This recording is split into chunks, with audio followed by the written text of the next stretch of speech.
Hi, welcome. I am Dr. Cosette Lemelin, the chair of EDNA, and I'm very excited to share this space with you this afternoon.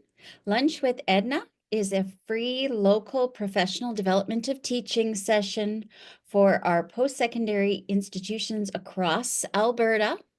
We will be recording today's session, but none of you will appear in the recordings. It will be edited afterwards and posted on the Edna website where you signed up for this session within a couple of weeks. It is my great pleasure to introduce you to Mandy Penney, who is the lead educational developer, digital pedagogies and access at the University of Alberta. Mandy will be sharing some approaches and tips for facilitating messy or challenging conversations in your classroom today. Welcome, Mandy.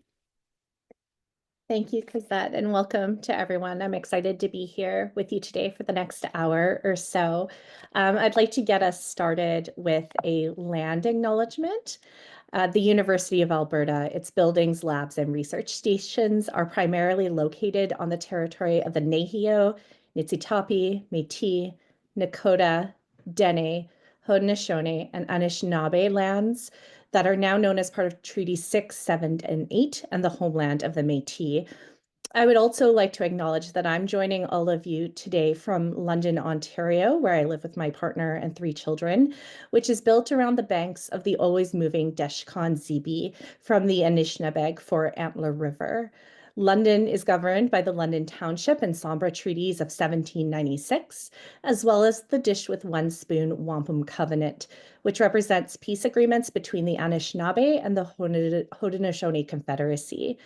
The Dish with One Spoon Wampum invites all of us to think about our responsibilities to sustainability and to care for the land, as well as respect in word and action for Indigenous autonomy, thereby ensuring that the dish is never empty. I would say learning about this wampum covenant for me has been a really powerful teacher about how I can connect my responsibilities to Indigenous peoples and lands, as well as indigenizing and decolonizing practices across my personal, social, and professional communities. In my work, I commit to the ongoing learning about how to be a good ally and accomplice to Indigenous peoples and to advocating for the recommendations of the TRC's final report's call to action, including developing culturally appropriate curricula and respecting and honoring treaty relationships. And so my invitation for all of us here today is to join me in finding ways to enact and embody that commitment when it is joyful, when it is challenging, and everything in between. I'd also like to offer a quick access check and share with all of you that my access goal when I'm teaching, whether online or in person, is to strive for an inclusive and accessible space that reduces unwilling disclosures of disability or neurodivergence for the purposes of gaining an accommodation. I try to be mindful in my work about distinguishing between formal accommodations, which can be a difficult process to navigate, and access needs, which is something that we all bring to our spaces from a variety of positionalities. And in doing this work together, I hope that we are striving to welcome disability and neurodivergence and the changes that they bring into our space. What that means for us in practice today is that I invite all of you to engage in our conversation in ways that make sense, whether that is cameras on or off, unmuting to speak, or making use of the chat or our shared Padlet. And so just making sure that you're taking care of yourself in this process. Feel free to eat, to drink, to stim, etc. The learning materials for today's session, the slide deck is available both as a Google slide deck and as a PDF, and Anita will be popping those into the chat in case that's helpful for you during or after the session. And there is also a link to a shared Padlet that we will come to together as a group at specific moments in today's workshop. So feel free to open that up as well. Our goals during our time together are, I hope, threefold. The first is to validate the very real stressors that are currently impacting instructors, staff, and students alike, to identify some of the contexts in which messy and challenging conversations occur, and then together to explore and potentially share proactive and reactive strategies for facilitating challenging or disruptive classroom conversations. I'll start by noting that everyone in higher education right now, I think, are experiencing and feeling a variety of stressors and even traumas in our current context for a variety of reasons. And so, in navigating how we facilitate difficult or disruptive conversations, I think it's important to acknowledge and validate what we are going through and what we're experiencing in a given moment and context. And so I'm going to give folks, first of all, an opportunity, if you'd like, to share a little bit about the kinds of messy or disruptive conversations that you either anticipate occurring in your teaching and learning contexts or that you have already experienced in your teaching and learning context, noting, of course, that we're coming from a variety of institutions, a variety of teaching environments. And so the link to the Padlet that Anita has shared, you will notice that the first question, Q1, is for this slide. And the question is, what are you experiencing right now in terms of difficult or disruptive conversations? If you'd like to respond to this Padlet, will take 2 or 3 minutes. You'll notice under the question that there is a plus sign. If you click on that, a little note will pop up for you to input your answer. Your answers are anonymous, and I will be deleting the Padlet about 24 hours after our session. So please take 2 or 3 minutes and feel free to share in the Padlet or in the chat what you're experiencing right now.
Just take 1 more minute.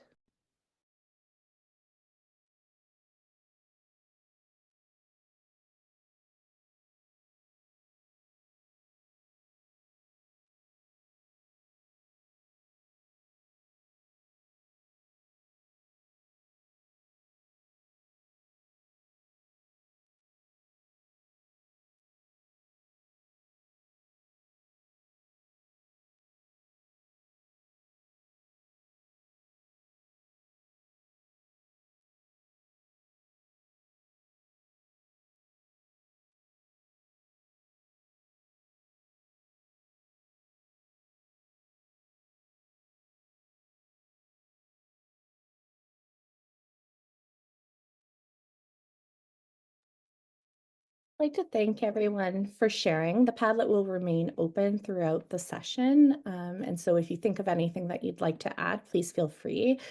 I want to take a moment to just sort of acknowledge, first of all, the variety of responses that we're seeing from experiences related to disruptions related to political ideologies and differences in values in the classroom, to the work of navigating accommodations and accessibility in teaching. There's a specific one here about decolonization in the context of working within colonial institutions, some on modality as well. One person wrote the dynamics of teaching online and some of the differences in behavior that you might see based on the modality of instruction and of gathering.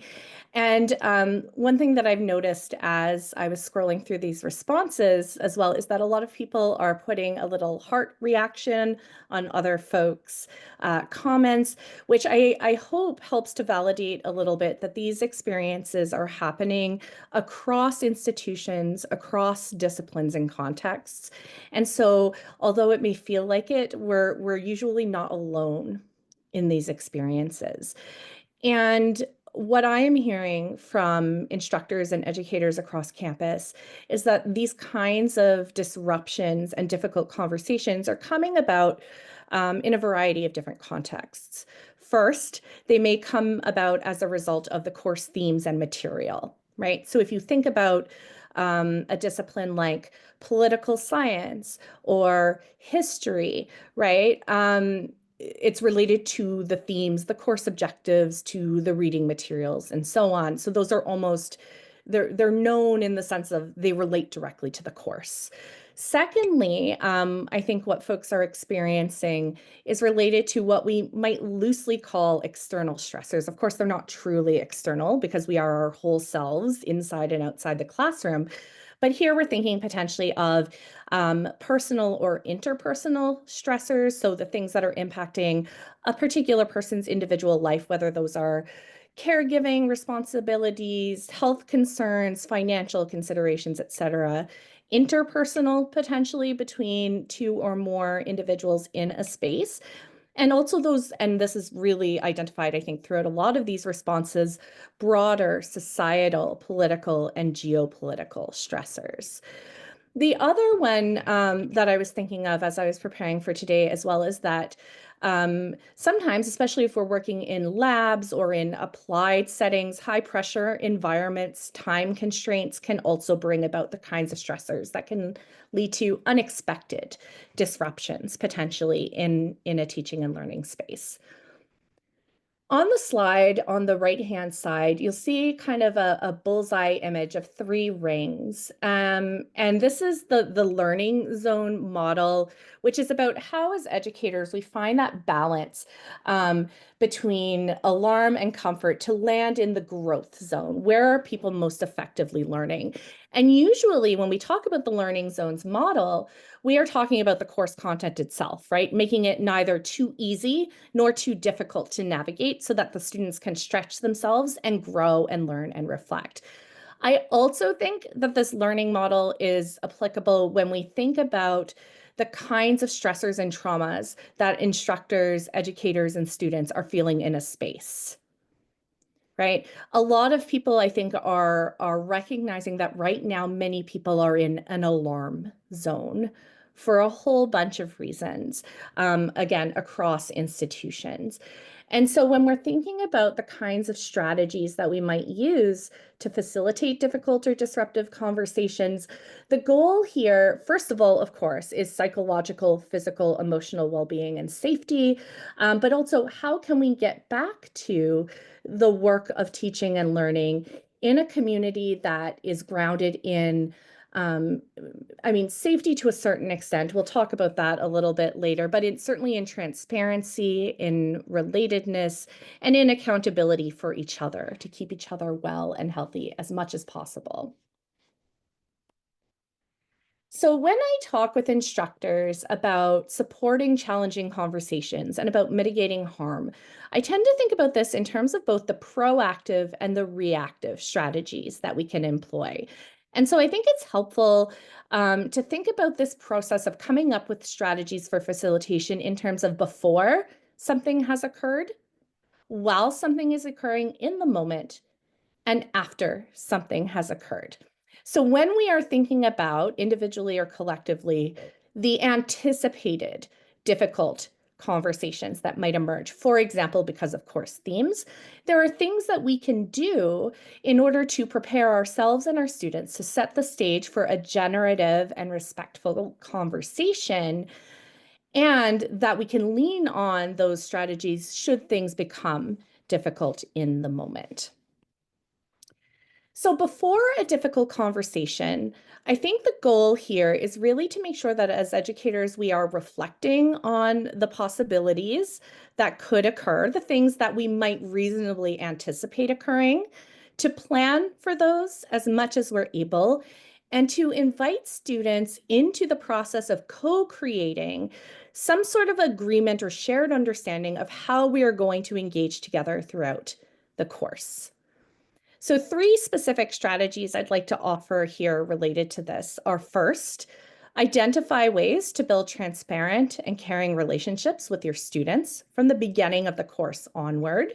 So, as an instructor, how are you going to build rapport and relationality with your students to share a little bit of who you are as a person, what your values are, how you come to teaching and learning spaces and what they might expect, and who they are as people, right? Recognizing that every student and every class cohort is unique and is going to walk in and out of the course with their own values, goals, and experiences.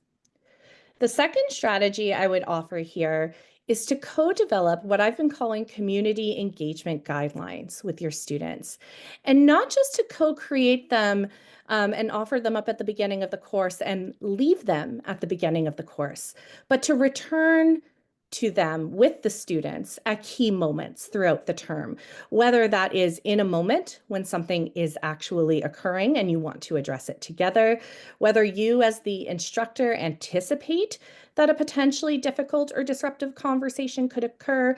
There are all kinds of ways that you can remind yourself and the students of what these agreements are, and to think together really actively about how you are going to behave with each other in accordance with those guidelines. The third strategy here is to reflect on possible moments of tension, recognizing, of course, we can never imagine all of them before they occur. And we will talk about what we do when the unanticipated moments arrive. But for the ones that we might anticipate occurring within the learning environment, can we script responses and strategies that we can practice or hold in our back pocket and pull out in an as needed kind of way? And I'm going to give a couple of examples of what these might look like. So to start, these are some excerpts from our Center for Teaching and Learning's Community Engagement Guidelines, which we developed as a team, recognizing that we wanted to think about how, as colleagues, as collaborators, and as humans, we come together to do the work of teaching and learning in our space. And so some examples here include, and I'm quoting directly from our guidelines, we recognize that each team member comes to the team and their work with their ideas, values, beliefs, goals, emotions, physical experiences, access needs, and spiritual requirements. We strive to ensure that all team members have an equal opportunity to present and to receive feedback, again, valuing all voices. We commit to remaining open and curious when feeling uncomfortable and challenged. And statements like this are really reminding folks that in a learning community, it is valuable if we can avoid becoming defensive automatically when conversations become difficult. An additional one we'll offer here: respect that each person is on their own journey or path through their career, through their learning, and through life. Each person has unique lived experiences, histories, cultures, languages, circumstances, and connections to the land and nature, all of which impact who they are, how they work, and how they approach life. And many of us who have been teaching for a while may remember the use of um, documents that we would sometimes call things like classroom expectations, classroom norms, rules of the classroom. And what the community engagement guideline approach hopefully does here is to take out the kind of rigid structures associated with classroom expectations or rules that are imposed from one person onto a group, and really invite students into the process of shaping these together. And in the context of a course, what I have seen that look like is, for example, the instructor or facilitator drafting a version of these and inviting students to reflect on them.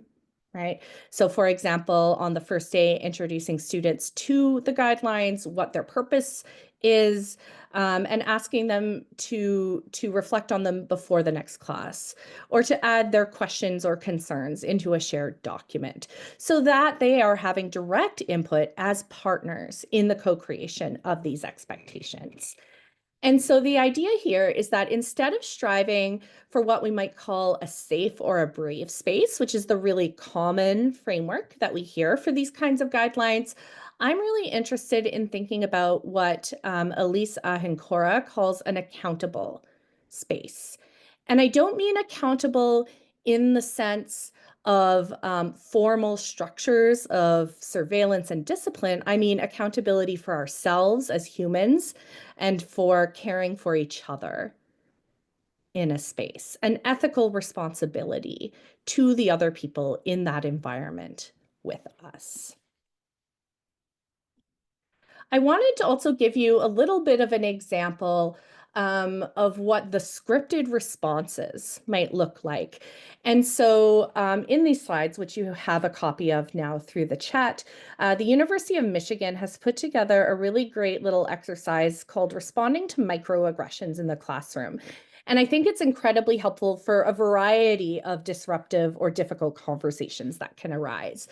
And what they offer are specific strategies to consider based on how this conversation arose, what the conversation is about, and how folks are feeling in that moment. So, for example, some of the strategies include directly responding to comments as problematic, using the words to name what the thing is or why it might be challenging for folks to engage in this way. It might include gentle questioning in order to clarify, dig a little deeper into what the student means. It might be to open up a conversation with the whole class. It might include following up with students after class or following up with the entire group.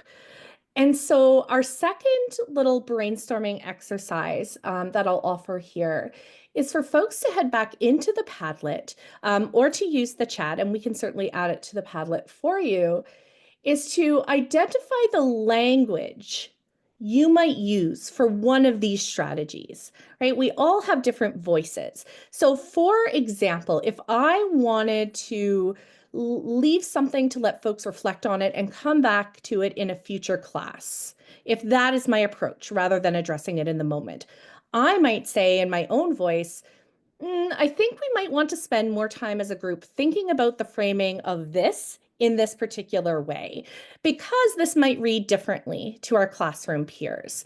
Let's pause and come back to discuss during our next class, right? So the idea here is finding language that I would use in terms of my own communication styles for one of these strategies. So Q2 in the Padlet is to come up with a short 1, 2, or 3 sentence script that you would use for one of these approaches. And we'll take 3 or 4 minutes for this one.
We'll take one more minute.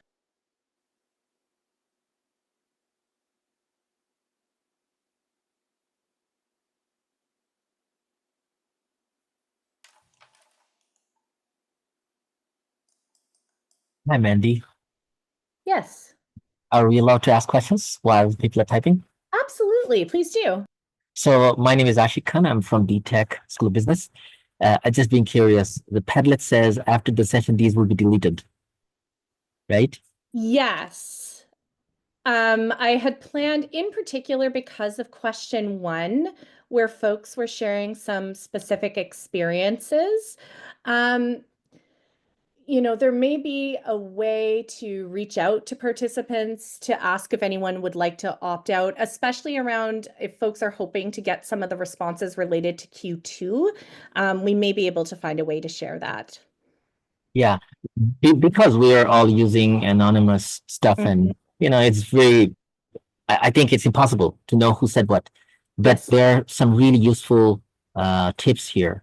Like absolutely. the second question, I'm looking at. I mean, this is gold, and it would be a pity if we don't retain it. Mhm. Yeah, there is a lot in here that I'm also noticing that I think is incredibly, incredibly helpful for my own thinking as well.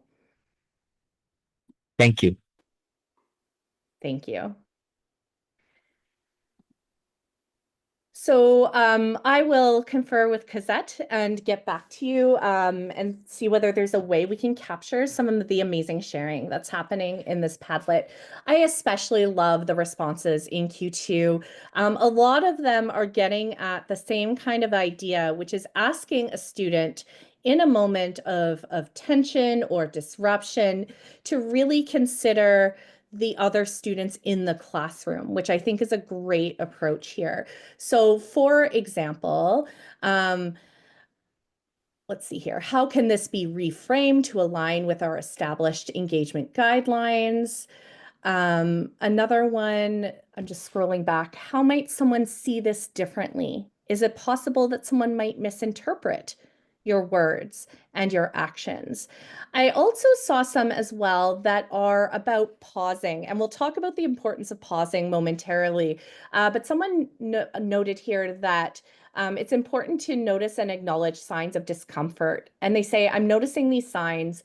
I'm going to pause the conversation and invite you to take 2 minutes to reflect on your feelings and make notes on what might be going on. After 2 minutes, I will ask you whether you're ready to continue the conversation or if we should revisit this tomorrow. What I also like about that particular response is that you're offering some choices for the students to make decisions about their capacity to engage and how they would like to engage. Um, I see also some requests to take time. Another is, for example, removing yourself potentially if a student needs to in order to facilitate self-care in that moment.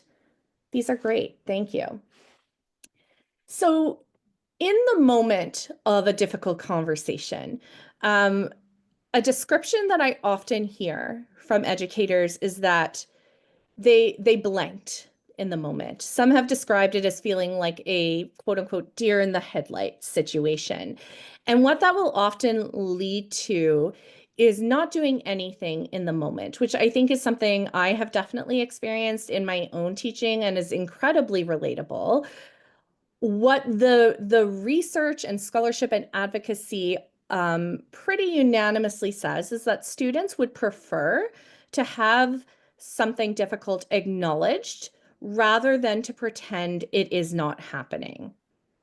And that does not always mean that every single situation would need to be discussed and analyzed and debriefed in detail, but simply to acknowledge that something is difficult, that folks are having feelings or having reactions, and validating that something is in fact occurring.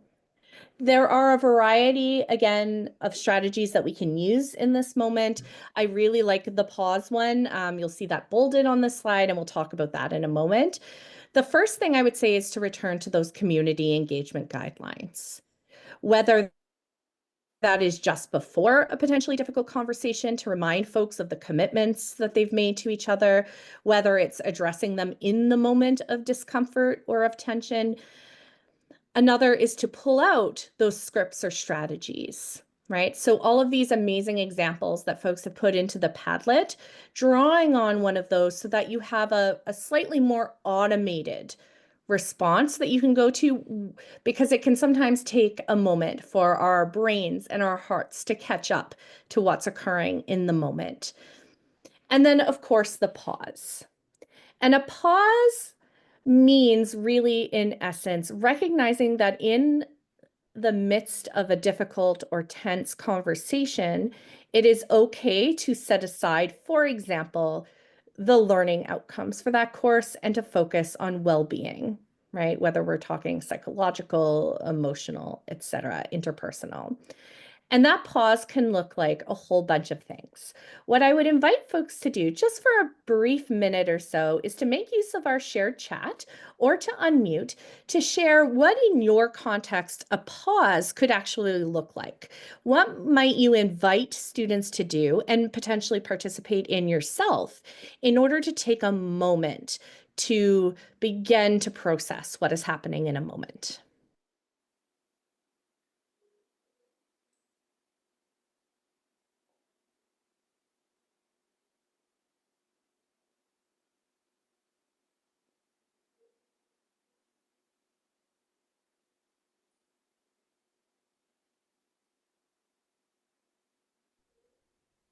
Marjorie has added, let's take a moment to reflect and record our thoughts and then opening up for broader discussion. I love that. That pause to write or to doodle or simply to sit and think can be really helpful.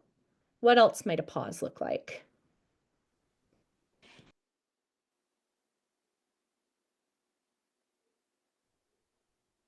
Yes. Can you hear me? Yes, I can. Hi.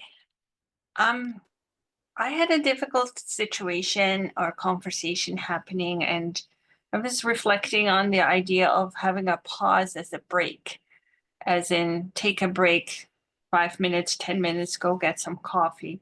But what happened was that participants started chatting in groups and actually kind of exacerbated like almost like starting to take sides and get stronger on both sides of the debate.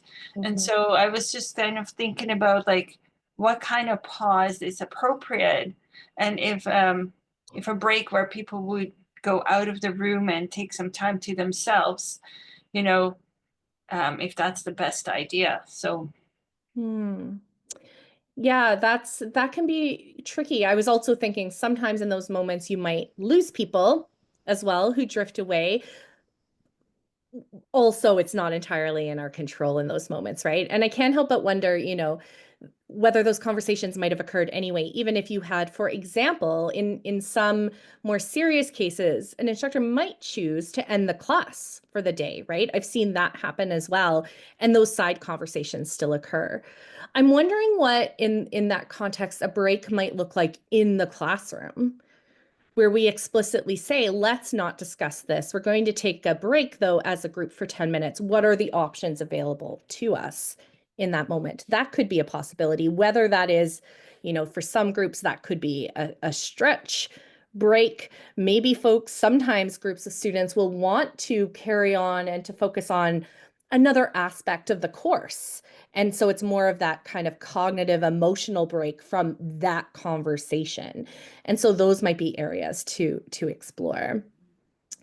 I really appreciate Sue's comment in the chat too, which is that as a class, you can discuss in advance what a pause looks like.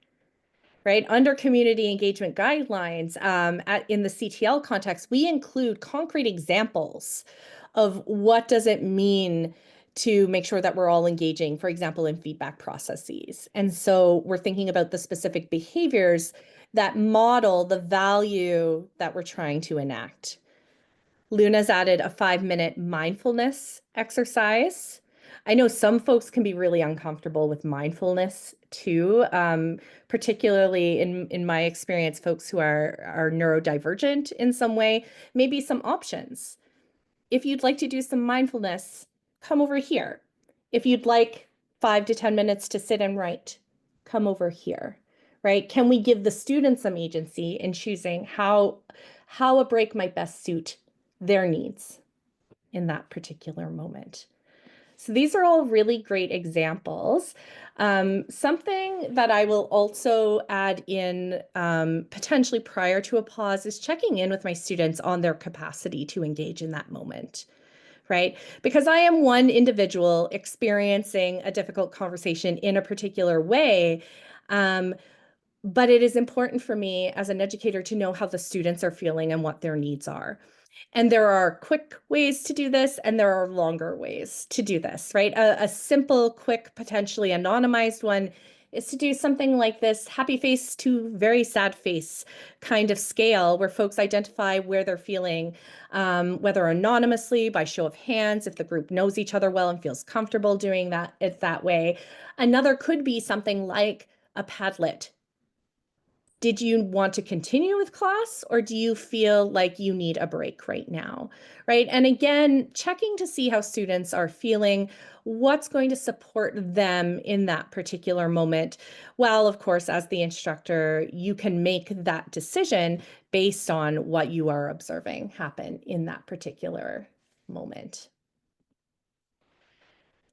After a difficult conversation, we're getting into what I think of as kind of a repair phase, right? So this is where we are trying to think about how we might reflect, how we will follow up with our students, particularly students most impacted. A lot of you talked about, for example, decolonization, indigenization work, EDI, and we know that sometimes those conversations can have disproportionate impacts on folks, right?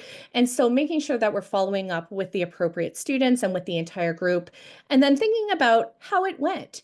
Did it go well? Are there things I would like to do differently next time? How might I reimagine community engagement guidelines in another semester? I know that my CEGs that I use in communities of practice change every single semester based on experiences, based on the feedback from participants, and so on. So the 3 strategies that I will offer here are, first of all, to reach out to your students, especially if you do decide to end a class, to finish a conversation, reaching out as soon as possible after that conversation has occurred, including potentially by email, to identify resources for students on and off campus, and to be clear about how you will proceed. If we are looking to repair after these difficult or disruptive conversations, students will need a sense of structure and safety from the lens of what we call trauma-aware pedagogies, right? Recognizing that everyone has just experienced something, everyone will experience it differently, but we all need supports and understanding of how we're going to move together. Are we going to discuss this next class? For how long? Are there questions you'd like folks to reflect on before we come together? Is there something you'd like them to look at potentially? Another, and this is really important for yourself as instructors who are experiencing these difficult moments alongside your students, to reflect on what happened, how you handled the situation, what you learned, and how you're doing, and tapping into any support resources or support networks that you have available to you, to make sure that you're taking care of yourself in this process. I think so often we separate kind of the experiences of instructors and of students as if they're 2 completely different things, and they're not always. And you deserve to be taken care of through this process as well. For me, one of the things that I have appreciated the most are less formal opportunities to unpack with colleagues that I trust, right? Even just having 1 or 2 people that you can go to, invite for a coffee, talk about what happened, and ask for their input or feedback sometimes even just validation. I've also found that communities of practice are really great for this as well.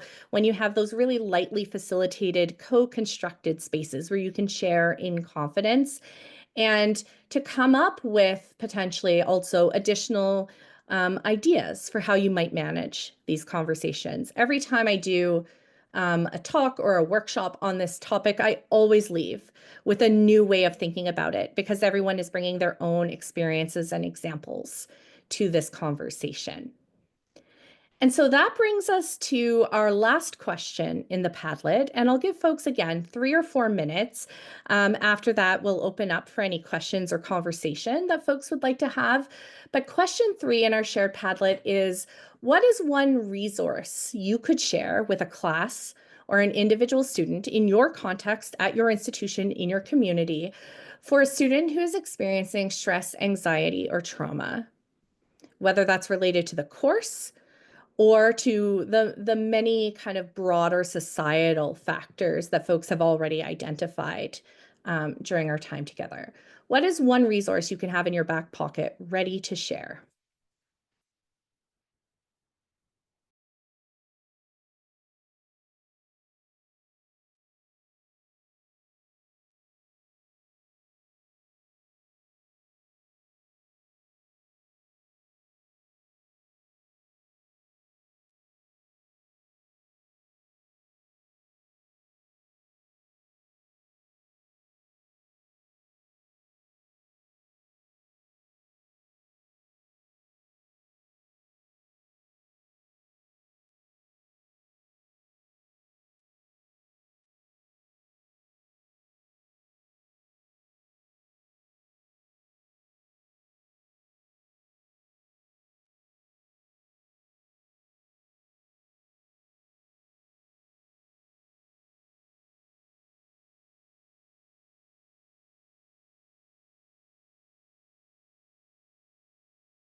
Let's take one more minute.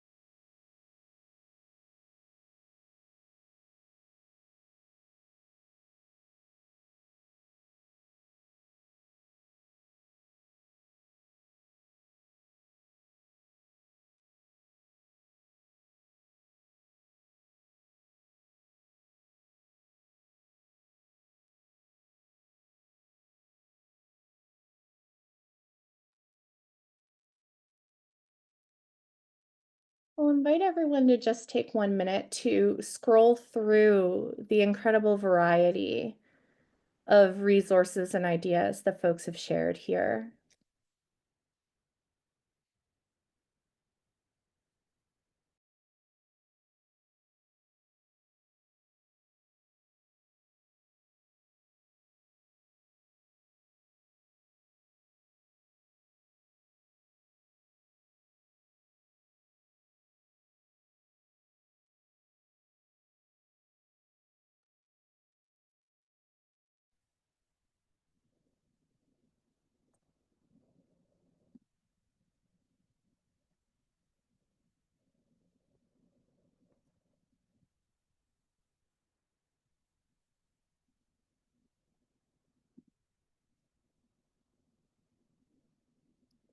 I really appreciate the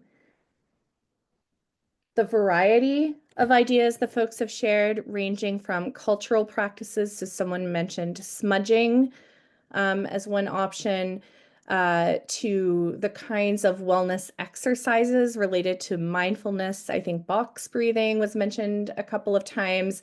Cute cat videos have popped in for that little serotonin boost, and up to the systemic, right? What are the actual formal mental health and wellness resources on or off campus that students can avail themselves of? One of the things I think that I have to keep reminding myself of and reminding instructors of is that for most of us are not counselors, right? We're not psychologists, we're not therapists, most of us are not social workers. And so our responsibility is not to be able to identify specific, for example, mental health conditions. Rather, it is to know what resources are available and to help students find their way to the supports that they need. So when we have these difficult or disruptive conversations, this is one of the important components of repair, both in terms of making sure that folks come out of that difficult or disruptive conversation with support, but also then further building the sense of trust and relationship that you as their instructor cared enough to make sure that they knew where to go to get that kind of support if they do need it. I have included some additional resources at the end of the slide that have been really helpful for me in my own thinking around difficult conversations. Feel free to take a look if those are helpful for you. With the little bit of time that we have left, I would be happy to open it up for questions or comments or shared experiences that folks might like to offer.